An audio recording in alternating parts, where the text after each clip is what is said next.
Hi, in this video I want to talk mainly about the high academic potential student program that we've started this year, what we're trying to achieve with that program and what it means for you as a teacher at Stewart Home.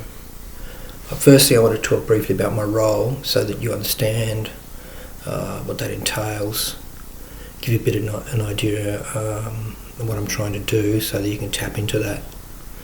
Essentially, my role at Stewart Home is to ensure that each girl has an enriched educational experience. That means looking at both the in-classroom experience of the girls and also the outside the classroom experience, the co-curricular program as it relates more to academics. I think that we already offer our students a very rich experience, so I've already kind of building from a pretty good base, but I think having someone dedicated to this role hopefully means that we can do more, and also that I can pick up some of the workload of teachers that teachers are doing to free you up a little bit.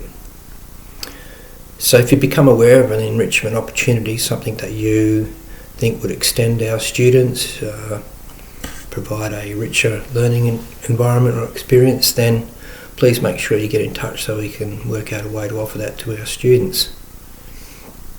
Some of the examples of things that we're doing or that we're looking to do in the future include obviously participation in lots of competitions. I mean, for example, this year we had a team enter the World Scholars Cup for the first time. This is a fun but academically challenging global competition out of Harvard. We entered 3 teams and we'll be hosting the Oricon bridge building competition in September. It's obviously a bridge building competition run by Oricon, who are a very large global civil engineering company. We're hosting Griffith University STEM Cup for schools in the Brisbane West region over the next 3 weeks in terms 3 and 4. It's a years 5 to 8 competition where the students do a new challenge each week over 7 weeks. We've also taken 30 Year 7 students and 30 Year 8 students to day-long STEM workshops at QUT. We've still got Year 9s to go later in the year. And later this month we're taking girls from across Year 7 to 9 to the Religious Institute Days of Excellence. So as you can see, there's lots of STEM oriented activities and competitions, but I'm also trying to get the girls involved in things like Australian Teachers of Media, 1 Minute Film competition, and Channel 7's Video for Change competition. I'd like to do more in those non-STEM areas, but I know that staff are already doing lots of things in those areas, and some of the things that Deb Gagan's doing down in the library with things like the Munger Club. Obviously Margie and Lara's work with future problem solving, theatre sports in the drama department, like drawing in the art department, things like that. There's lots of things going on, but as I said, if you do become aware of an opportunity, make sure that you get in touch so that we can work together to present the opportunity to our students, and either we can work together on that, or if you don't have the time, then I can pick up the ball and run with that. So that's the stuff that I'm doing outside the classroom, that other people are doing outside the classroom. But when I spoke to Kristen and Deanne last year about my vision for the role, I said that I thought that Stewart Home obviously offered a rich range of opportunities outside the classroom.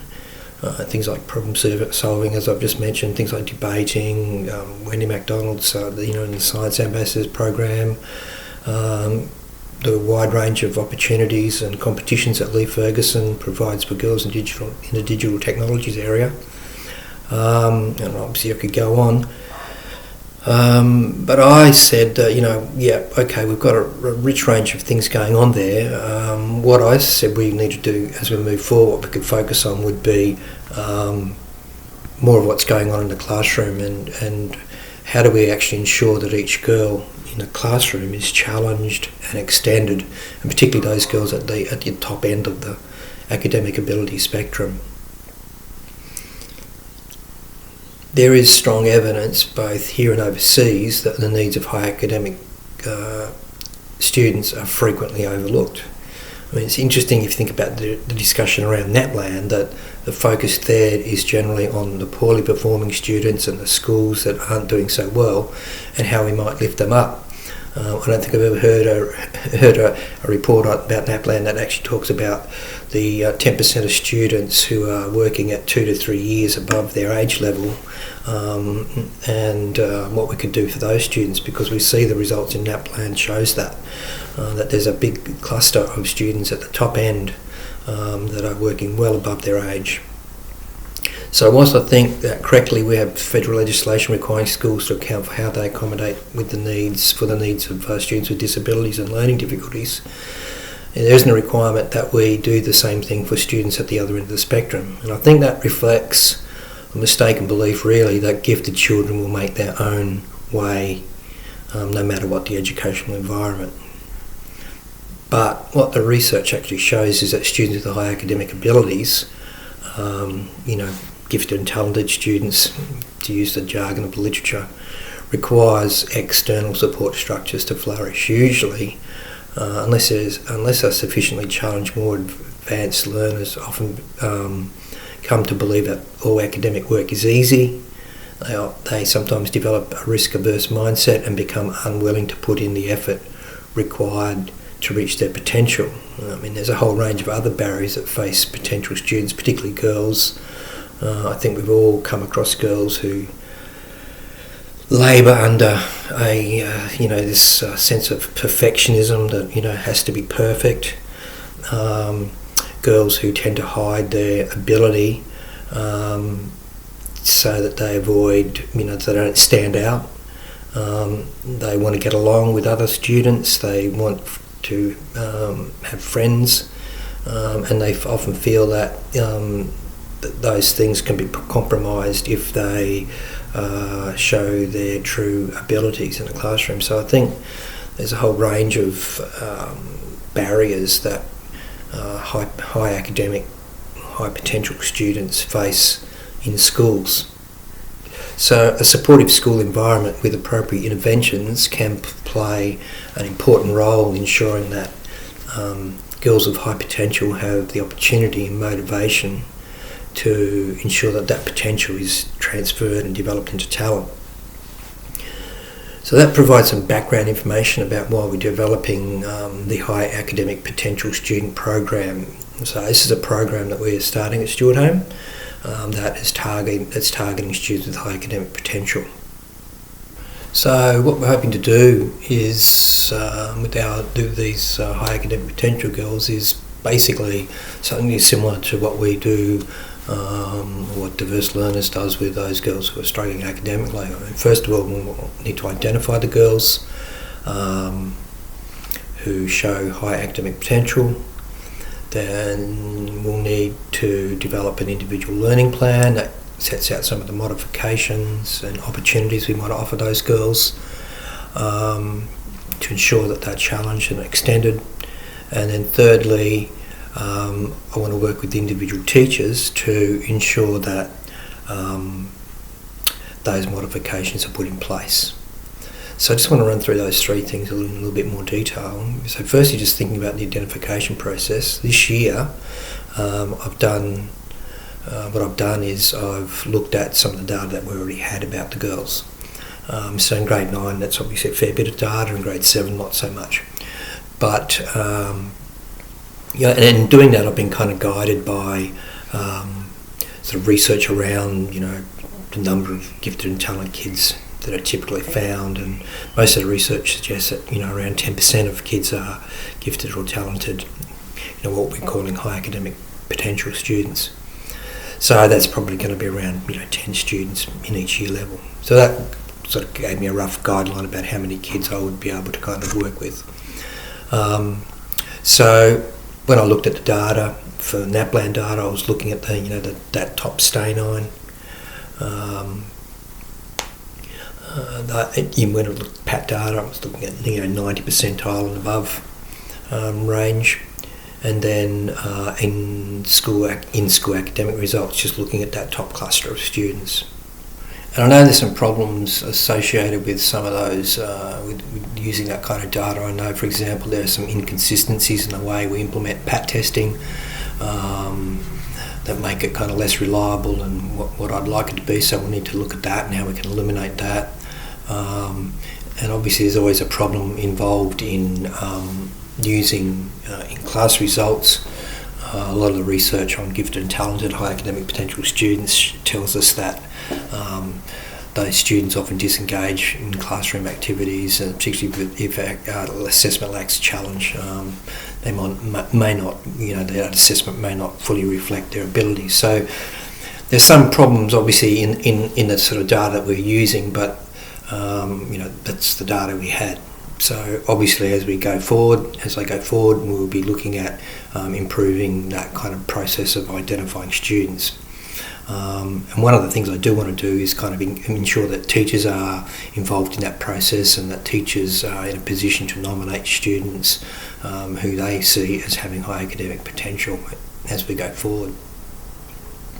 So once we've got that group of students, what do we do next? Well, the next step in the process is to identify an individual learning plan. So there's several kind of elements to that. One of those is obviously to interview those students. I had an evening with parents earlier this year where I talked about the program, and one of the things I said to the parents was that, look, your daughter's not going to be pushed into anything that she doesn't want to be pushed into. So speaking to the girls, talking to the girls, finding out what they find interesting, what they find challenging, where they're areas where they would like a little bit more challenge is obviously crucial to the whole success of the program. So I'm working my way through those students at the moment, and I've developed a little interview tool that I'm using for that. So then part of that process obviously is to identify the sorts of opportunities and modifications that we can offer to the girls.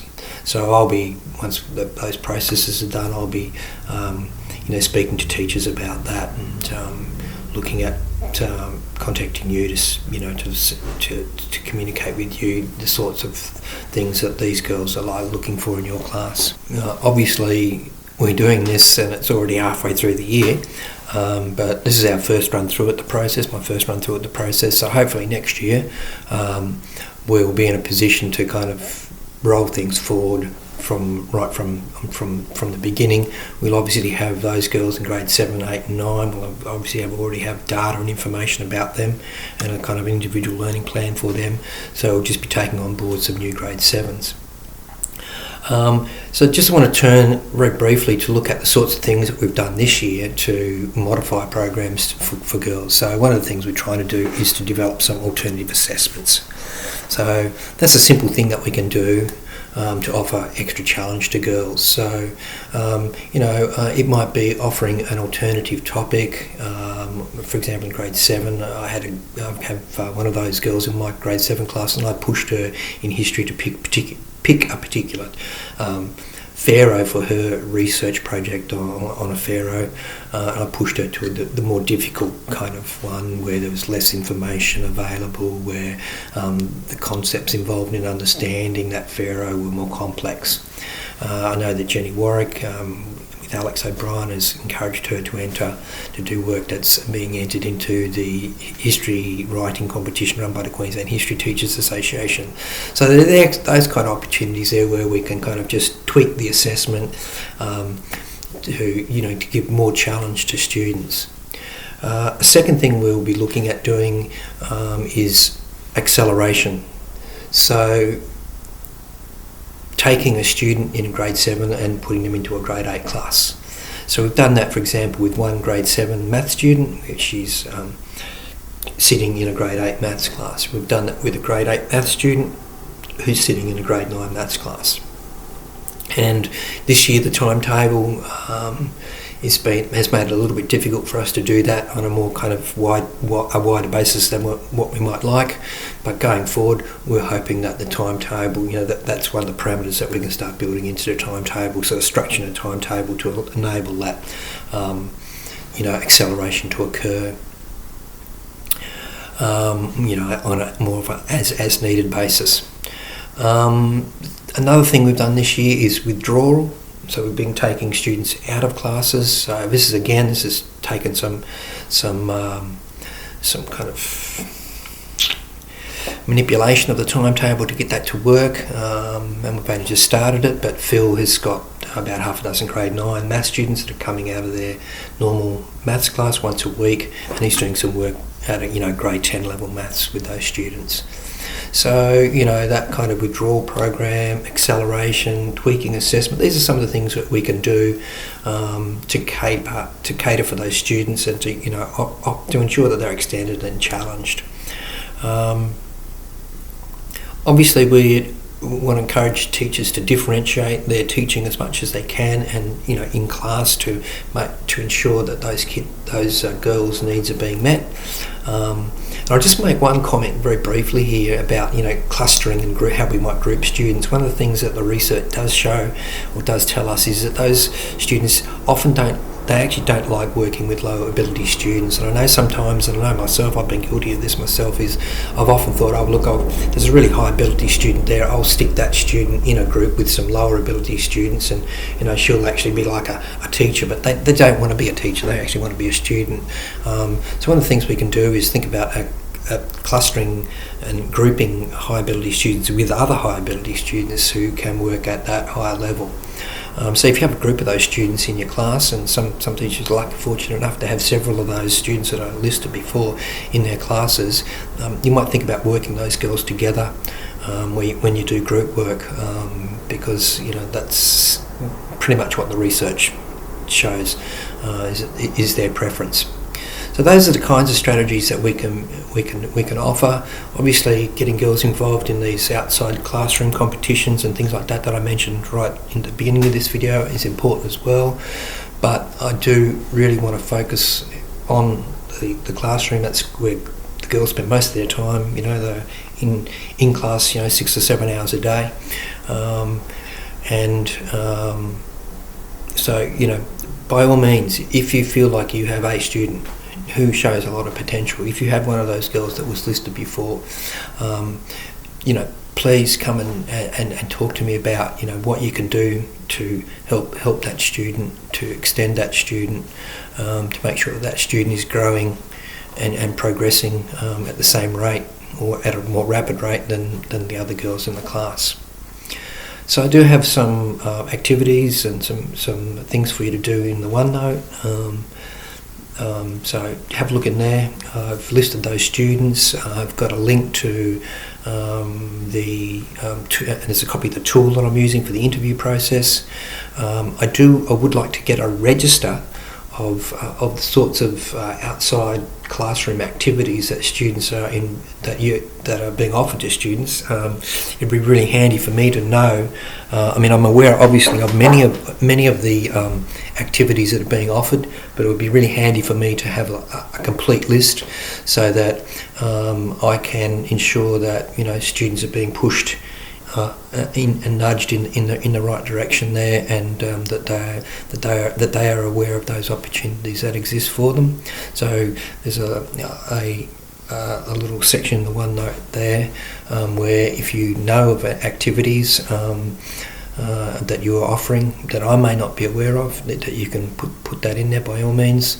So yeah, that's pretty much it. Thanks for the opportunity, and thanks for listening, and as I said, please contact me. Please come up to where I am. I'm up in the diverse learners area there. So pop in and say hello, and have a chat about what you can offer to your girls. Thank you.